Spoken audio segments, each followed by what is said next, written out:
Welcome to another delicious episode of Cooking Together. Today we are exploring the world of Ukrainian cuisine, together with Yevhen from vareniki.ch, a Zurich-based startup that specializes in dishes from Ukraine, handmade dishes.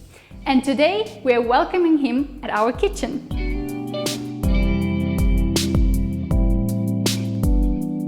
Hi Anastasia. Hi, how are you doing? I'm fine, thanks. Really excited. Yes, me too.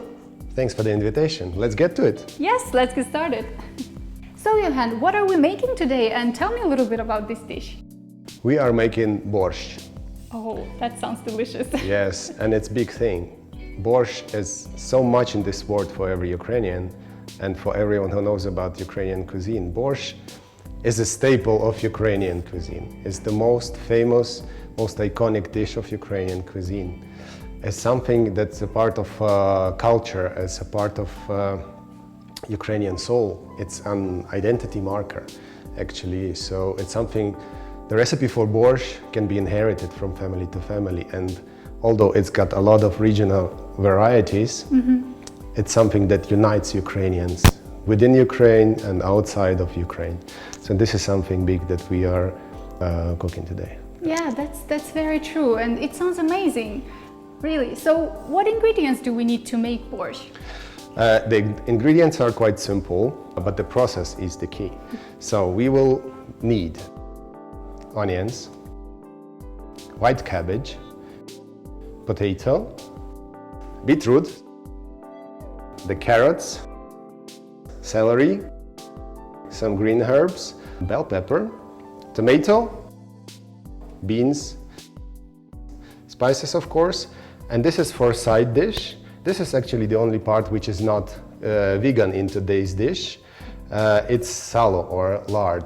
It's pork belly without meat parts. So this is traditional stuff for Ukrainians to eat, and it's also big in Ukraine.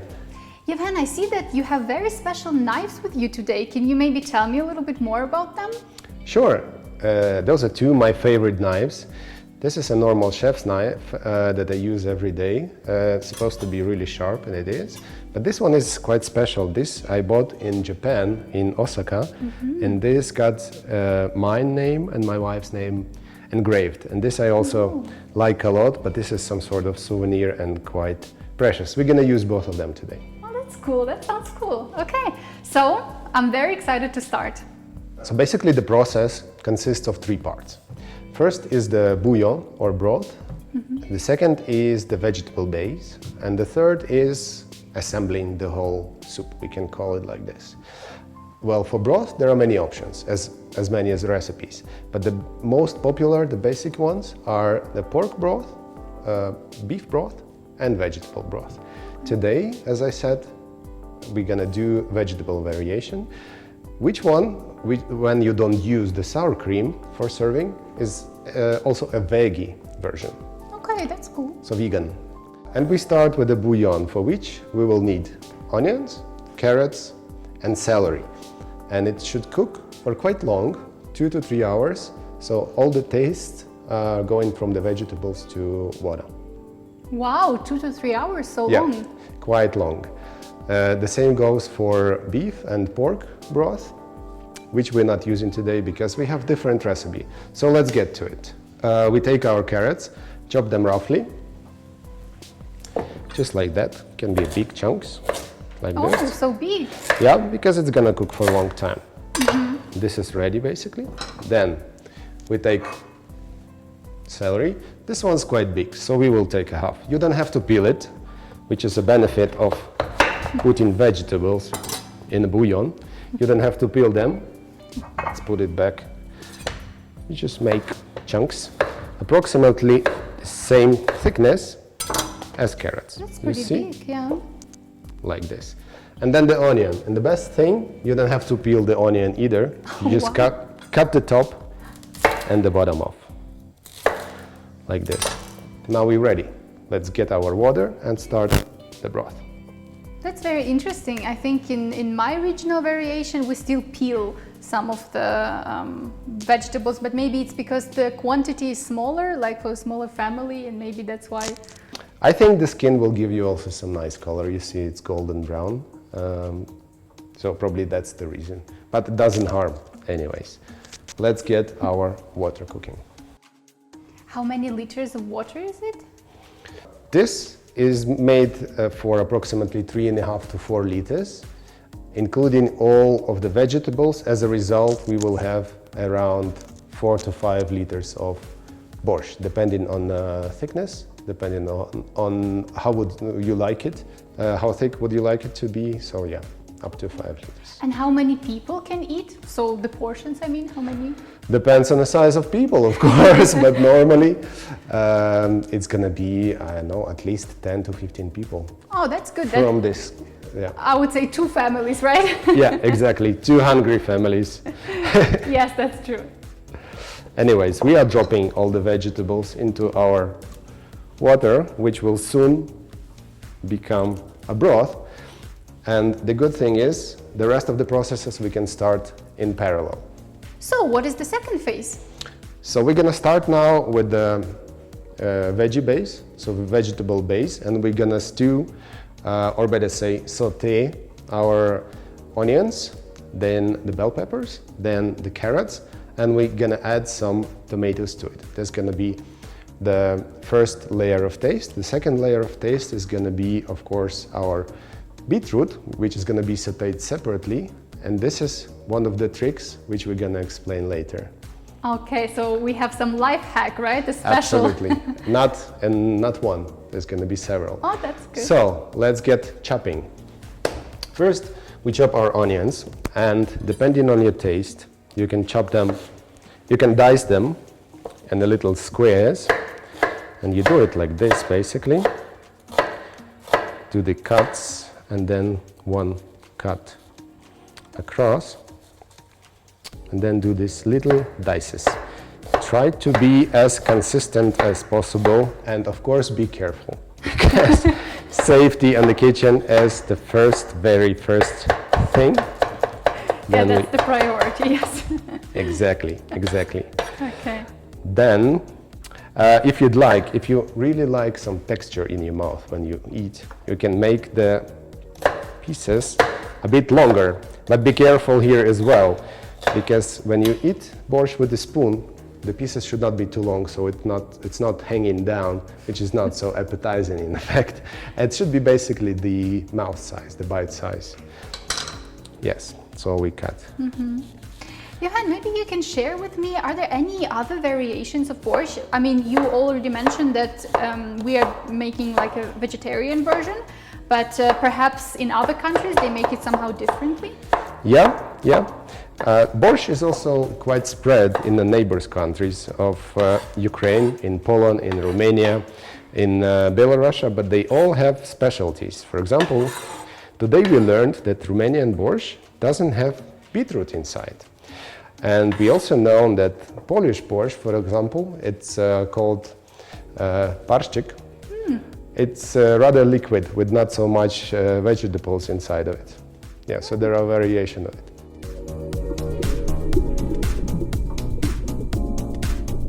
So our onions are ready, and I almost cried, which is a normal thing. And here in the pan we have a couple of teaspoons of vegetable oil preheated, and we're gonna put our onions and start.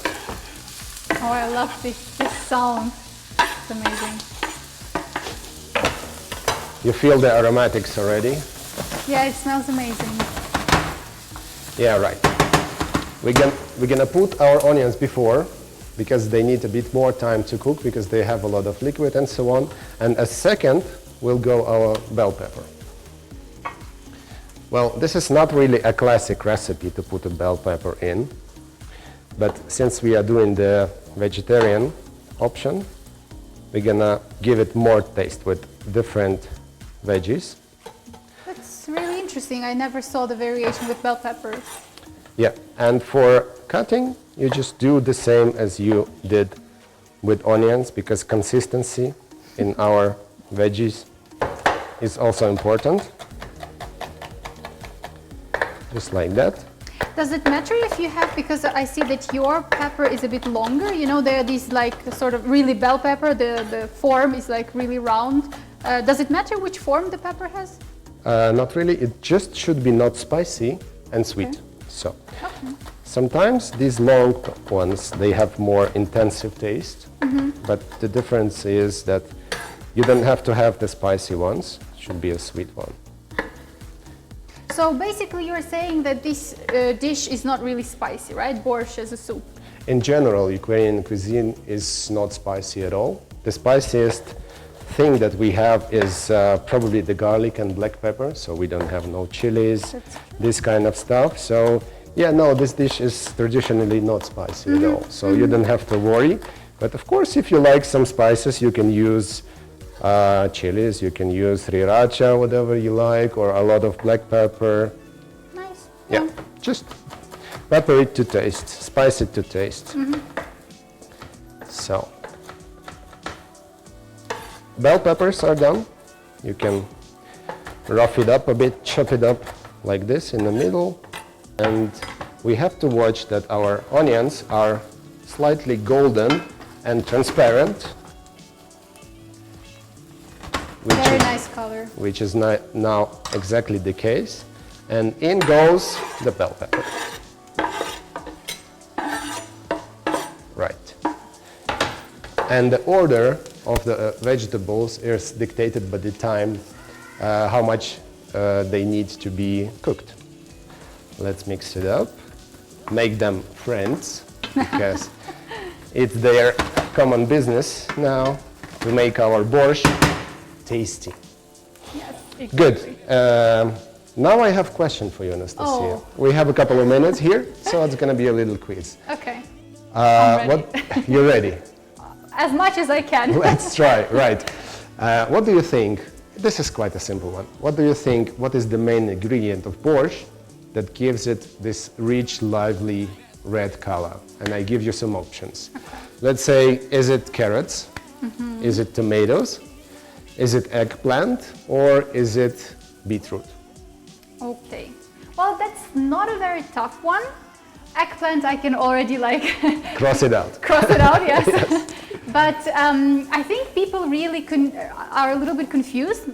Something that it's a tomato and something it's a beetroot, but still the beetroot is really like more red. So I would opt for the beetroot. Exactly. Ooh. Well done. So the characteristic color of the borscht is given by beetroot. And there are as well some variations. Sometimes you use the fresh beetroot and do it from scratch. Sometimes you can use the beetroot juice. Sometimes you can use the beetroot kvass, which is fermented beetroot juice. So there are many, many variations, and some of them are quite old. I think traditionally they did it with beetroot kvass. Oh, so that's nice. It should give it some nice acidity and characteristic color as well. Now we see our new friends are quite ready to accept the third friend, which is the carrot. So for cutting the carrot, we have many options.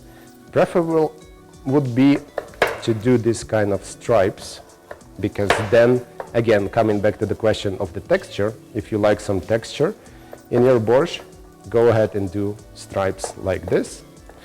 Long one, they should not be too long, so people will like your borscht more because it's comfortable to eat.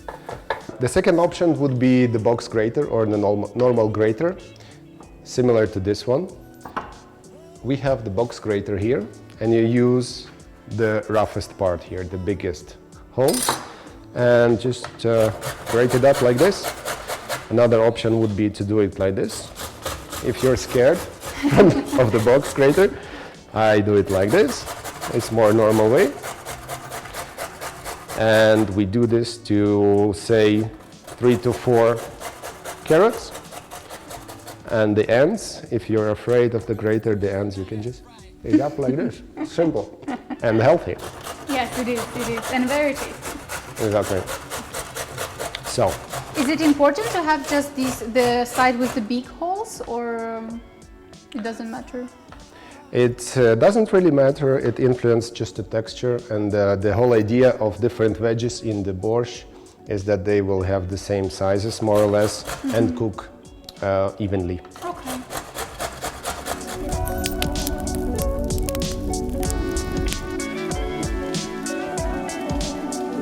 Now the carrots are cut and they go also in the frying pan.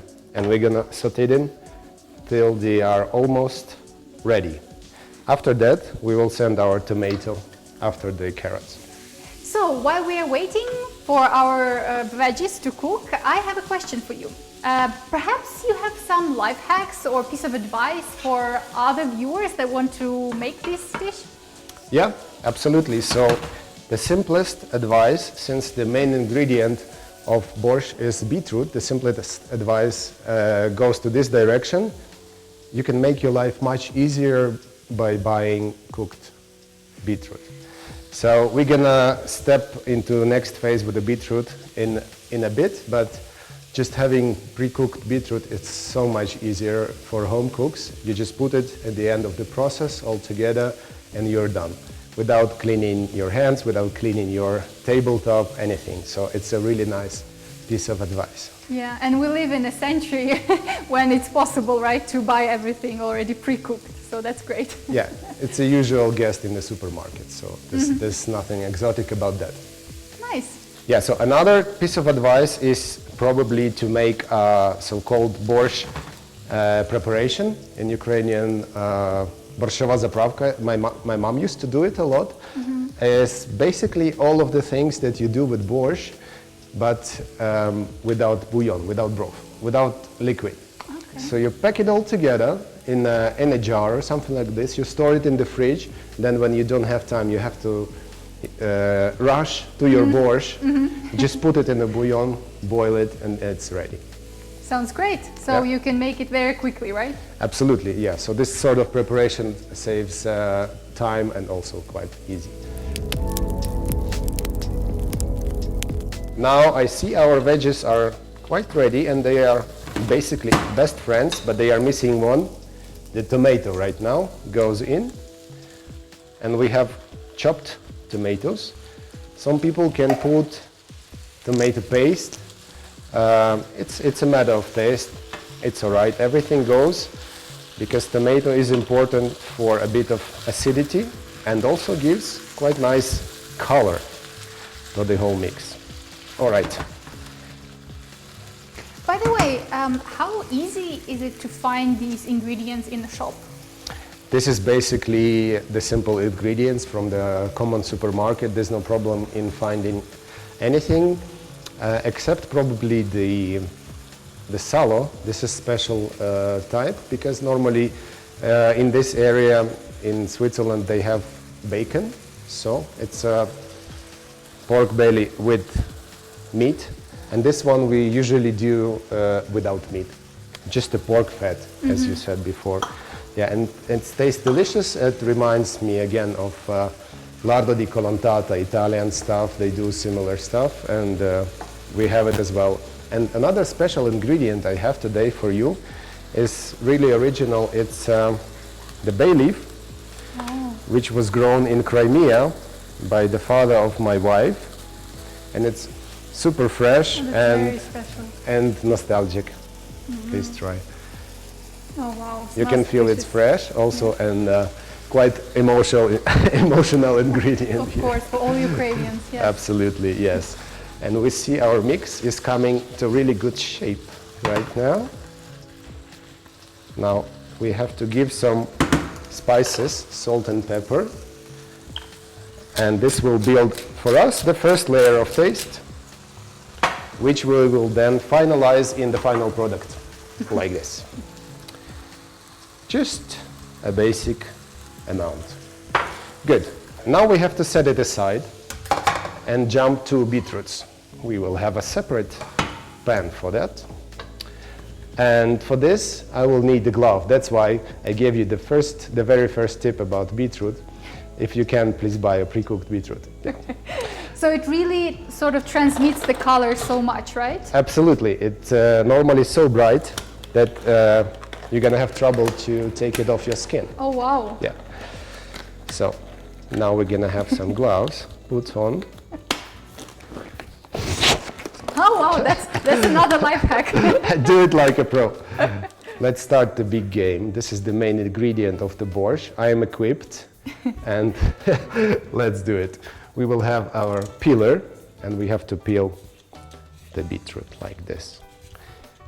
Nice and thorough, removing everything that we're not gonna like in our final result, in our borscht.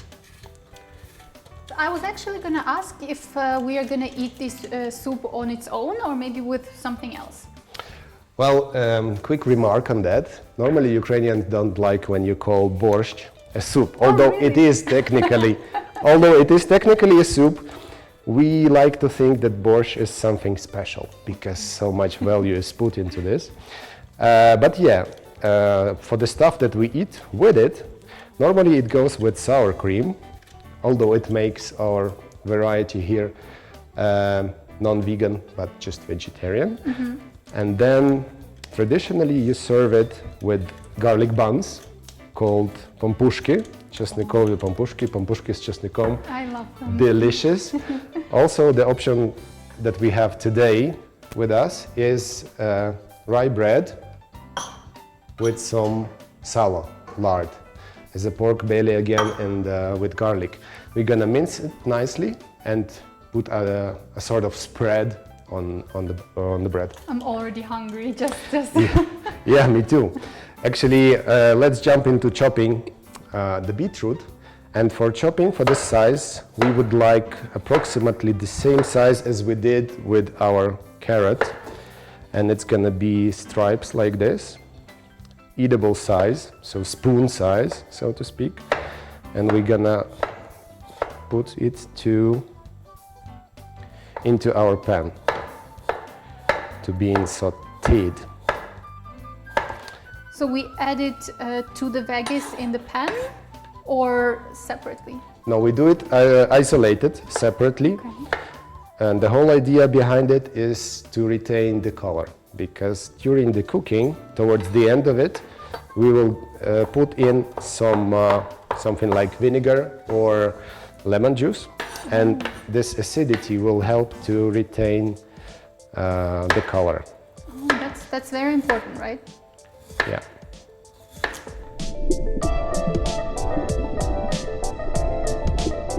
Good. Our beetroot is nicely chopped, and we can start stewing it. A couple of teaspoons of vegetable oils go in. We wait a bit until it warms up, and then the beetroot goes in. It is really a special color, isn't it? Look how purple it is. Mm-hmm. Nice. In a couple of minutes, it's gonna start to smell with all the sugars inside. It's gonna be delicious. And here comes another trick regarding the beetroot. To retain this color, towards the end of the cooking of this phase, we're gonna add some vinegar, I think.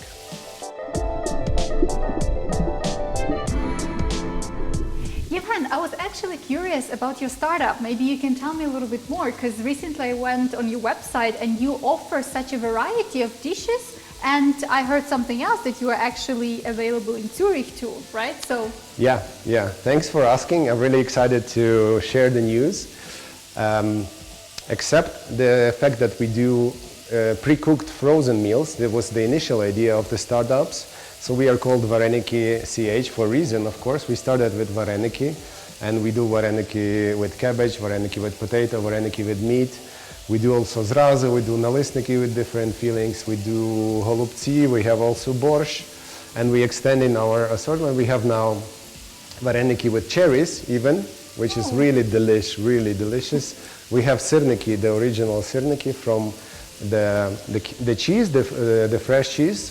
For sirniki we take from Zurich Käserei, which is original cheesemakery in Zurich, in the middle of Zurich, in the heart of Zurich. Also, since beginning of October, we are open for lunch. So we have a small place on the food court in the Binzstrasse 2. It's the area called Binz, and it works every day, every working day, 11:30 to 2, and you can try all our delicious dishes there at the Binzstrasse 2. So it's really excited. We also did 2 times brunch, Ukrainian brunch, with all the delicious Ukrainian cuisine and drinks sometimes. It was on 22nd, 29th of October with the big. We were sold out within a couple of days. Was big success. Thank you to all who came, supported us, and really gave a really nice feedback. And of course, if weather allows us, we're gonna continue with that. And we also do a lot of food festivals, food trucks, street food festivals, and so on. We're gonna be at Christmas market and at main station in Zurich as well, starting end of November. So if you would like to be there at our events, try our food, and follow us on Instagram, and you're gonna be updated on the recent news from vareniki.ch. Cool, thank you so much for sharing. No problem, yeah, my pleasure. We always love people coming to us because we see their faces, they love our food because it's really quality ingredient, it's professional equipment. We put really effort into hand making those dishes, and of course a lot of love. We add to our traditional recipes, sometimes we modernize it, and in the end we have really nice, tasty, quality food. So come join us and enjoy our food. Yes, you're very welcome, dear viewers. And we have our beetroot close to ready. And the readiness should be around something they call al dente. So it should not be completely ready because it will finish the cooking process in the pot together with all the other friends. And now to fix this beautiful purple color, the trick is to add some acidity, and in our case it's going to be lemon juice. And you don't need much, it's a couple of teaspoons. It's going to help to retain this color, like this. Mix it up, and now we are basically ready to assembling of our soup. Like this. We'll keep it like this. We're coming back to our broth, which is now ready, and we're gonna need a plate to remove our vegetables, which are now absolutely cooked through. We don't need them anymore. So this we remove. Now we're gonna put our pot on the fire, make it as hot as possible. While our broth is coming to a finishing state and being ready to accept our veggies, we're gonna prepare the potato and the cabbage. For the potato, quite normal stuff.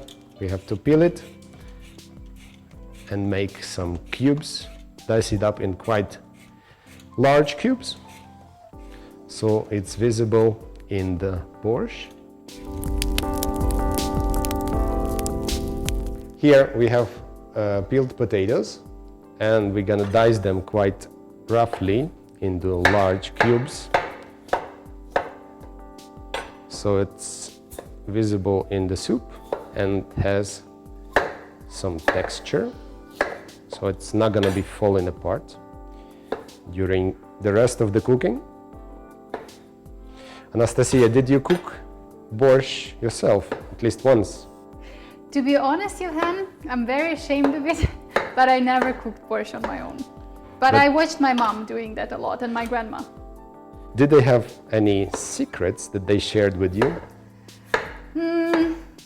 Well, I can't really remember something very special, but I think every, especially women, and because I think very often it's women in the family that cook it, although in your case it's different.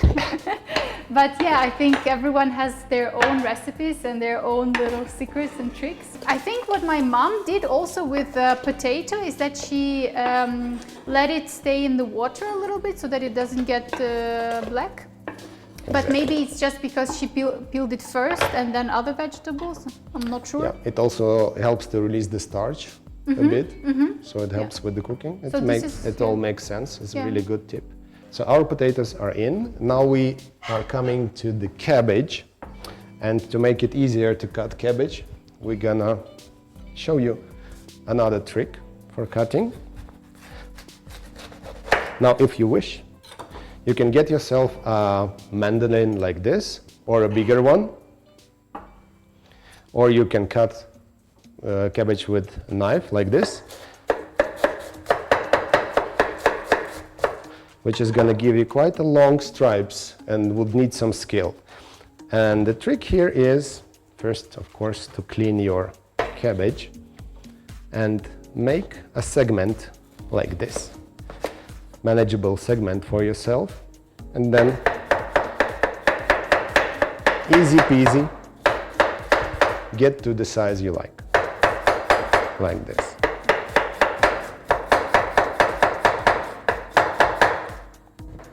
Actually, this is a job for a special knife.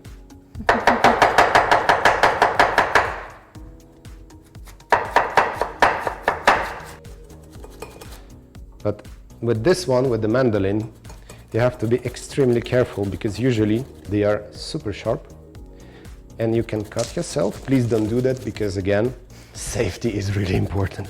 Although your blood may add a bit of color to borscht, but don't do it. It's far from classic recipe, I would say. I can vouch for that. Yeah, so this is done. And nicely, like this, we go through the cabbage and make us the amount we wish. All right, I think that's fair amount for the amount of liquid we planned for our borscht. And for this volume, we used something between a quarter and half of the cabbage, like this. Let's put it back. It's gonna be, this is actually not gonna be a waste. If I'm allowed to give you another tip, for the vegetable broth, like we are doing, it's really nice to collect leftovers like this, like cutouts, leftovers like this. You collect them in your fridge, then you use it for a broth. It's gonna increase the taste of this. So in goes our cabbage, and our potato at this stage is 90% ready. So in goes the cabbage, like this. Also, again, be careful. And this will need 5 minutes or so to cook. After that, we're gonna join them with this, with our vegetable base and with our beetroot. Then finally season it, add some beans, and it's gonna be it.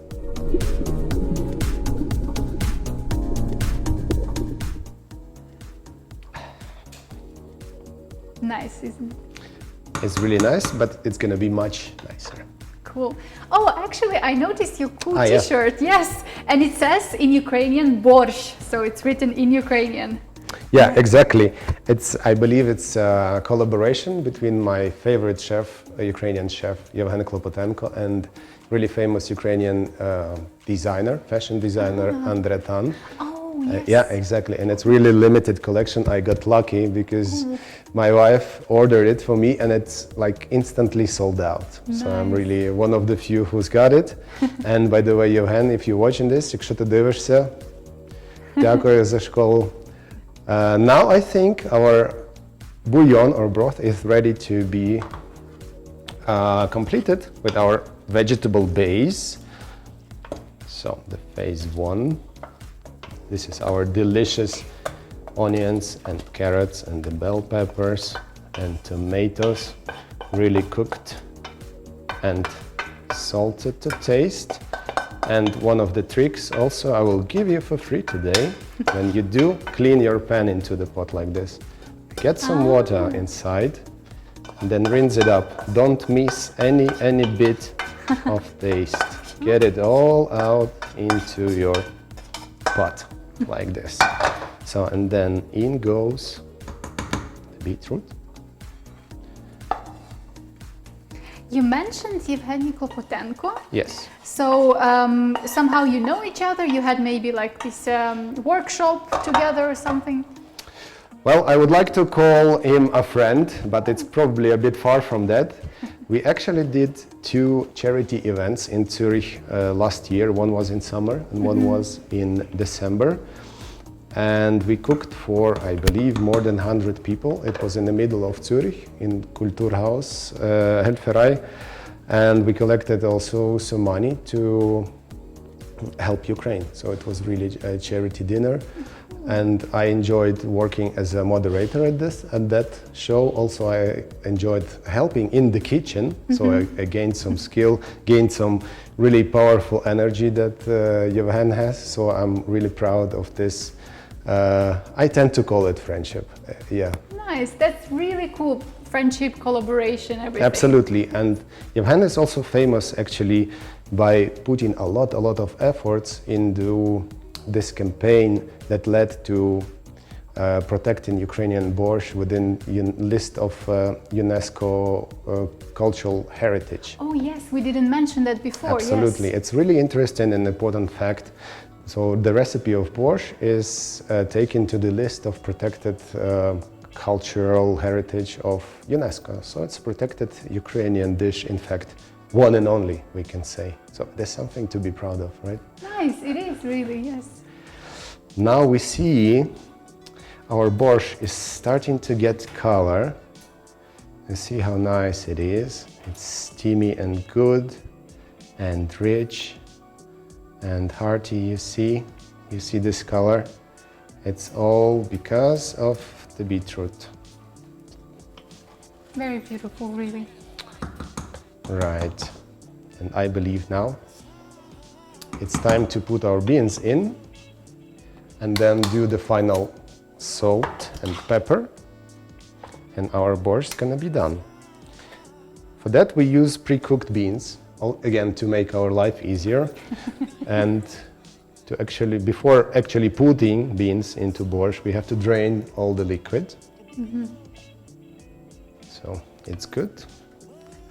And then in goes the bean, like this. See, it's also a bit of a poetry workshop here. Yes, that's true. Right, good. So we can consider our work here, so the active phase done. You see, it already smells delicious, delicious, really. It does. Good. We're gonna need at least 5 to 10 minutes for them to finish up, for all the taste to get to know each other.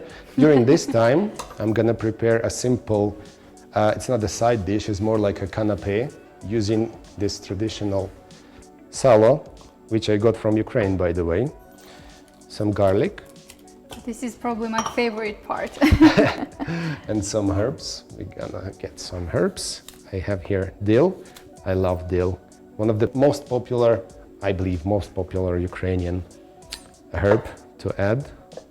I'm gonna prepare the dill first, just cutting and folding it like this, and then really finely chopping it up. Again, be careful with your chopping. So, you can put it aside.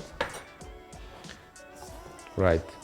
For the garlic, if you have a clove big like this, you can just smash it like this, cut the bottom, and then it comes off easy peasy, you see? Magic. You don't have to put too much effort. Make your life easier while cooking, then you're gonna cook more if it's easy. So then I cut it along the side 3-4 times, and then dice it really finely. Then again, then across. I basically need to make the paste at this point.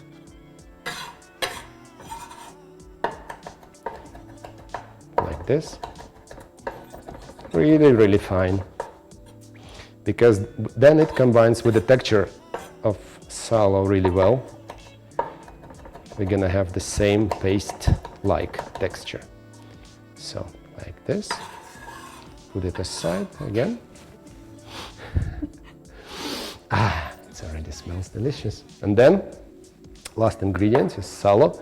We cut the skin off. Nice and tender skin, you see? It's really soft. Okay, so now we start with salo. Make a small cubes from it. Again, the dices as small as possible. You can smell the smell of borscht is already rounded up. Basically close to ready. almost ready. Like this, stripes like this. And then we're gonna cut them across. Delicious, look how gorgeous it is. It's not for everyone, sorry. We have to put a disclaimer probably before that. As fine as you can, go like this. So this is like a non-vegan part of It's borscht. absolutely optional, but really delicious non-vegan part, also non-vegetarian part of the borscht. Yeah. But it's really, really close to classic. That's something I remember from my childhood. Yeah, me too. Yeah. Exactly. Now we start to chop it continuously, flip it across, make a paste. Normally you would do it with blender. Just make it with a piece of equipment, nice and easy. Again, make your life a bit easier, but it's not my case in this sense. I like to make it, it's closer to tradition. It's probably how people did it before. Yeah, and I also like just the taste of salo. It's more distinct, I think. Yeah, another option how you can do it, and this is something that is also big and famous in Ukraine. You know how in the Asian cuisine, mortar and pesto, is a big thing. Yeah. We also have this makitra, you know, makitra and Like macaron. yeah. You can smash it all together in makitra with macaron, which we unfortunately don't have it here, like that. Then next thing I would do is like put it all together and add our herbs. And add our garlic inside and start to mince it together. So the taste combine really well. Wow, that looks amazing. So yeah, we are really close to the famous salo s česnekom. I really hope we're gonna reach the technology advances so that we can transfer the smells, also the aromas, because we have a lot of it. We have borscht, we have salo, we have garlic, we have rye bread as well. Yeah, I think it's something that all the scientists have to work on, right? So that we can really smell it across seas and rivers. So like this, it's really coming together as a paste. Good, I think that is fine enough. We can put it back into our bowl. No, it's really so much together. Yeah. Now, if we would finish our canapés, because the borscht is really coming to the finish line. By the way, I think you haven't mentioned what temperature should it be, or does it matter, like how strong the fire should be, the heat? Yeah. Well, there's two stages. It should be either boiling really actively or slowly boiling. And the majority of time when the bouillon is cooked is slowly boiling, of course. Then each time when we add colder ingredients, like our veggie base once, the second time, when you add something colder, beans, you have to turn it up, bring it to boiling, then turn it down. The idea is that the tastes combine slowly and this builds up slowly. So every good thing needs time, as always in life, same as with the taste of borscht. Okay, that's Right. really interesting. Now we can jump to our canapés. We take our rye bread, take some salo, then put it nicely, generously on top. Yes, like this.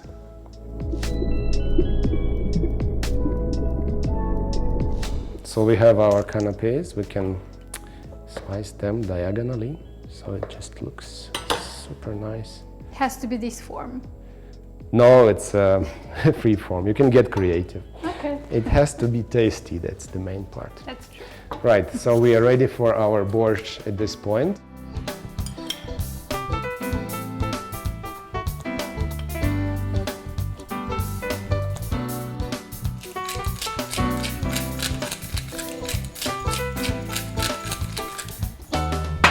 Good. If you like it really spicy, go generous on pepper. Add some chili at this point. I am adding our nostalgic bay leaf. You don't have to do too much. 2 or 3 are fine. Another tip would be to warm up the bay leaves. I can do it on the stove directly under the pot, just 2 or 3 seconds to help open the aromas from the bay leaf. You can see it smells much stronger. Yes. Exactly. Oh, wow. You can toast it with the match or with the lighter or like this on the stove. Good. Another taste. Let's check the salt. Right. Clean spoon this time. I think it's good. We are good to go. Yes, I think we can now invite our international guests to try.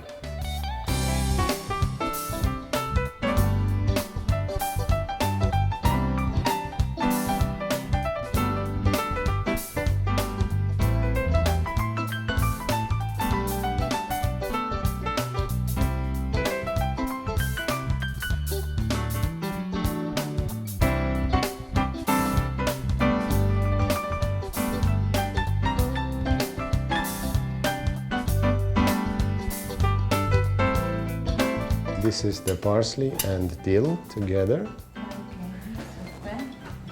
Okay, so first we get one of that. Super. Yes. Thank you so much. You, if you like. Thank you. How you said the thank you, dobro, in your... Дякую. Дякую. Дякую. Смачного. Смачного. That's tasty. Very nice. That's very good.